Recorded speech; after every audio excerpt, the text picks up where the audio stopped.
Dear brothers and sisters, praise the lord. సమయంలో దేవుని వాక్యం వింటున్న ప్రతి ఒక్కరూ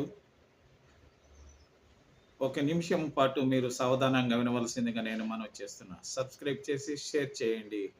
మీ సేవకునికి సహాయపడవలసిందిగా మనవి చేస్తున్నా. కీర్తనల గ్రంథము 30వ అధ్యాయము 4-5 వచనాలు చదువుకుందాం. యెహోవా భక్తులారా, ఆయనను కీర్తించుడి. ఆయన పరిశుద్ధమైన జ్ఞాపకార్థ నామమును బట్టి ఆయనను స్తుతించుడి. ఆయన కోపము నిమిషమాత్రం ఉండును, ఆయన దయ ఆయుష్కాలమంతయు నిలుచును. సాయంకాలమున ఏడ్పు వచ్చి రాత్రి ఉండి నన్ను ఉదయమున సంతోషం కలుగును. In English, for his anger is but for a moment and his favour is for a lifetime. Weeping may tarry for the night but joy comes with the morning అని వ్రాయబడి ఉంది.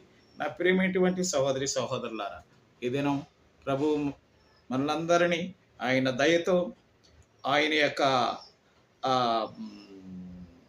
ఆశ్రయముతో మనలను కాపాడునుగాక. ఆమేన్.